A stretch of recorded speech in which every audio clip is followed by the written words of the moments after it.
magandang hapon sa ating lahat. So ngayon, pupunta muna ako sa first garden namin. Maghahanap ako doon ng palak ng gabi. So meron akong tinanim doon na mga gabi. So marami-rami na yun. Kahapon nakita ko. So wala kaming ulam. So tara mga guys, samahan nyo kami sa first garden namin. Maghanap tayo ng palak ng gabi doon. Baka meron tayong makuha. So tara. Starting lang tayo muna sa ating ulam ngayong para sa hapunan.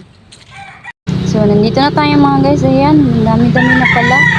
So madami tayong gabi dito. Ayun, ito yung mga talong ko mga guys. Tirang talong dito. So ayun, napaka-green. Doon tayo kuha mga guys sa unahan. Dami-dami ko ng gabi. So kuha tayo dito mga guys para ating ulamin para sa hapunan.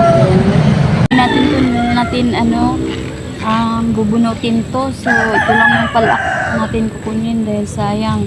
Ito pa naman ito mga guys pag ito lang yung palak kukunin natin.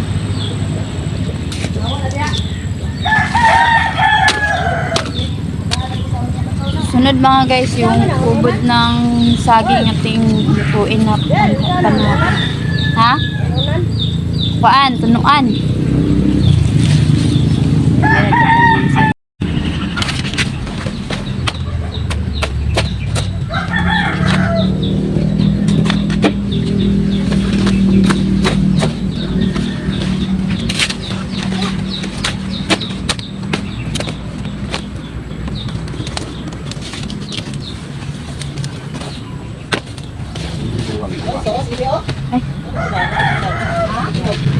Ano yung nakuha natin mga gabi. So tara, itong linisan dun sa bahay. Doon na tayo sa bahay maglinis dito mga guys. Yung mga natitira mga guys, napakadami pa nating pwedeng maulam dito sa susunod. Tara naman guys, dali na natin ito. Wala pa na rin yun. Ito na yun. Basta may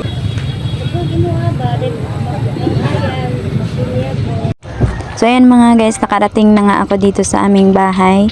So sinimulan ko ng pagbalat dito sa gabi. At pagkatapos nito mga guys, hindi natin pwedeng hugasan to dahil kakati yung ating gabi. So anuin ko to mga guys, ang ipalambot ko dito sa ating gabi ay yung suka. So tapusin lang natin lang ginagawa ko. So luya lang yung ilalagay ko dito mga guys dahil wala na akong perang pambili ng ibang panakot mga guys. So ayun mga guys, natapos ko na ang pagbabalat doon. So ito na yung sunod na gagawin. Hiwa-hiwain ko na tong gabi mga guys. Pagkatapos nito ay pwede na nating ilagay sa kaldero at lagyan ng suka at gataan anuin natin, palambutin natin. So ayan mga guys, pagkatapos kong hiwa-hiwain ng gabi, dito naman ako sa niyog. Babalatan ko ng niyog mga guys. Ito yung gagamitin natin para gataan yung ating gabi. So alam niyo mga guys, sanay na akong magbunot dahil nung bata pa ako mga guys, tinitrain na ako ng mga magulang kong magbunot ng lubi or niyog kasi mga guys, lahat ng trabaho na ginagawa ng mga magulang ko inanon nila sa akin, ipinatrabaho kahit maliit pa ako, tinuturuan nila ako. So ngayon hindi ako nahihirapan. Pasensya pala kayo mga guys sa hindi masyadong makita, sobrang dilim kasi walang kuryente kasi sa amin. So pasensya kayo ulit. So ayan, medyo hindi klaro yung ating video. So pagkatapos natin dito ay tayo mga guys, kagurin na natin tong lubi natin. So ayan mga guys, may but-but yung ating lubi, yung ating niyog. So kukunin ko yan mga guys, kaya ako ginanyan yan dahil masarap yung but-but. Sobrang sarap ng but-but. Tsaka ito pala, iinom ako ng sabaw.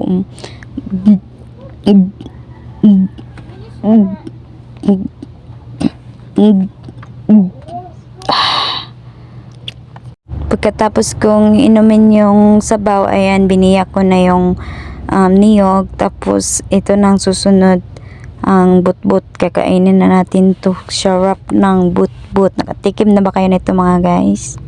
Ito oh, kain tayo mga guys. Sarap ng butbut. Galing sa ating niyog. Tara, kudkurin na natin tong niyog natin para makapagsimula na tayo.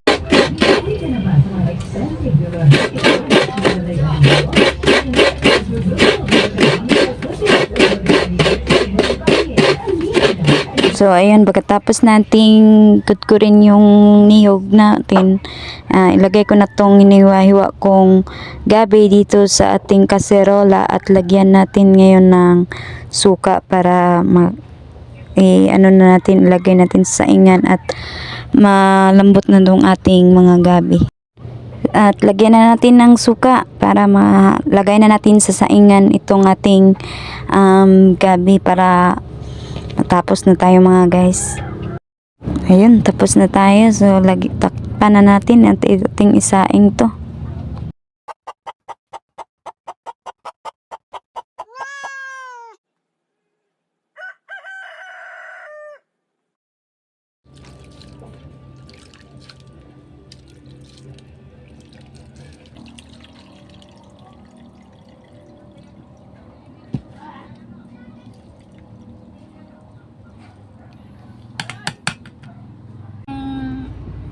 Tignan mga guys kung naano na, okay na to siya mga guys. So yung suka ang ating pinalambot dito sa ating gabi, ayan.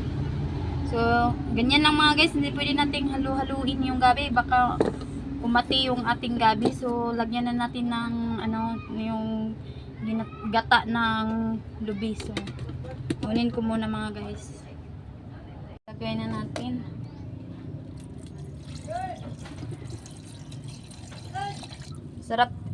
Masarap to mga guys pag may ginamos. Wala naman kasi kaming ginamos. So, sarap kasi ito ipares, lalo na yung mais yung kanin natin. So ayan, ibalik natin sa saingan mga guys. Ilagay natin ulit, pinitin natin ng ilang minuto. Aray.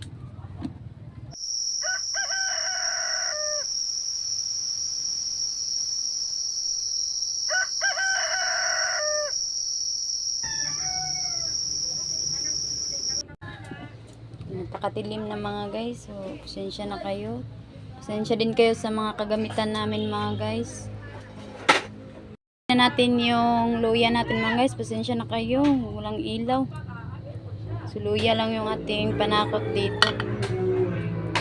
Ito na yung ating kinataang gabi mga guys. So meron akong bahaw dito, kain tayo mga guys. Nagsaing pa ako ng kanin namin para sa punan. So, merong bahaw. So, kain tayo. Nilugutom ako. Ayan. Nagkuha ako dun na kaunti lang mga guys. Ayan. Magtimo-timo. Tani. Ugaan pa. Intas di patakapan hapon kay galaway. Kiko sa akong giluto nga kuan tinunuang gabi. So, kaning dukot sa bahaw. Di na to ni kanon mga guys. Kaya kadaot mo daw ni. So, yun lang luto. So, tara. So, kaon na ta. Kain tayo mga guys. So, sarap pag magkamay. Nagugas da ako ng kamay mga guys ha. Kala nyo, hindi ako nagugas ng kamay. Nagugas ako mga guys. Masarap lang talaga magkamay pag kumain. Lalo na pag mais ko mga guys, napakasarap talaga. So, ngayon mga guys,